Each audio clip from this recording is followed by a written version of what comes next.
Hello everyone, the next tutorial will be how to use the Pyro and crowd cheers on BlankMapV4. So if you go to World Editor, you will see these, or actually you can just go to the scene tree. So let's start with the crowd cheer. Click the crowd cheer sound. So all you need to do is just move this. There's 3 of them. And if you want more, or if you want to delete it, you can just delete it. But if you want another one, you can just hold shift and move the arrow. It will make a new one, crowd sound 3, or crowd cheer sound 3. Then you want to go to your blank map folder, or your map folder, wherever it is. Go to main level. This is the Lua code for the map. You want to scroll down until you see crowd cheer. Just go, could start with whatever one that's crowd cheer. Go from this end to if, copy, enter twice, paste. I press Ctrl Z with this program to get it back in line. Then crowd cheer sound 2, make it 3 because that's what it is in game. Right there, crowd cheer sound 3. Name that. Everything else stays the same, and you save it. And then once you go through that box, you will hear your crowd noises. So that's how you add more or move the crowd cheers. Now with the pyros, a bit more. Same thing here, has triggers. So if you go through them, I'll show that real quick.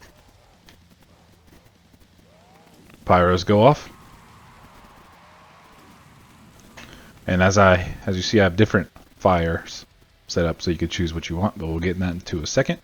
So first, we have the fireworks sound, another trigger like the crowd cheer. So if you want more of those, you just copy it, enter, let it line up, and fireworks sound, name it whatever, boom. So you have to do each entity from if to end for each BeamNG trigger you have. So that's for crowd cheer and fireworks sound, so that's out of the way. Then you have fireworks trigger. These actually trigger these pyros.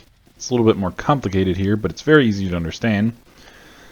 So each trigger, you see trigger 1, trigger 1, trigger 2, trigger 2.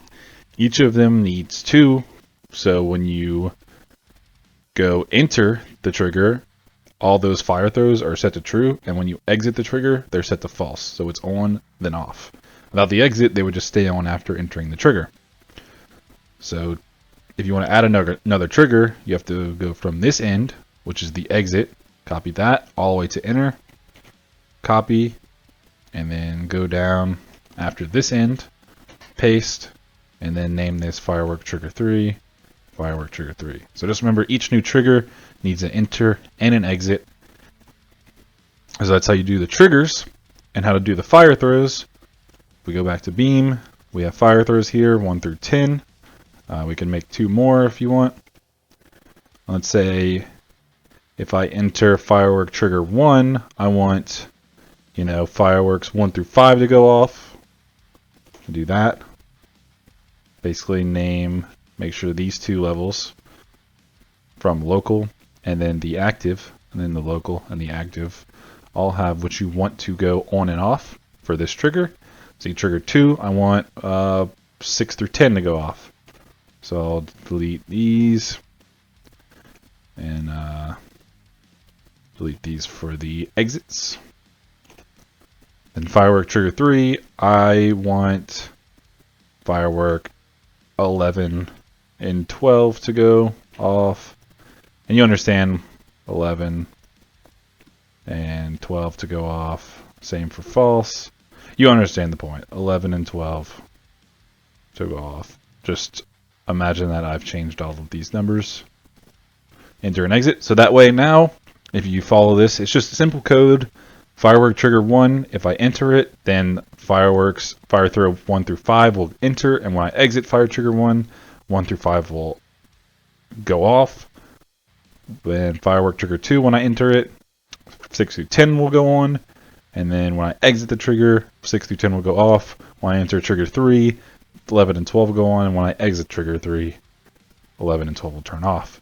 So you always want to have an exit if you have an entrance. Make sure of that, always.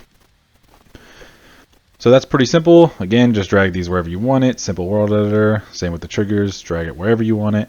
So I have it set to when you start the mud pit, that the triggers go.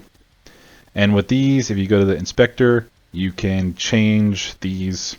I mean, there's all kinds of, there's confetti, dust, water, fire.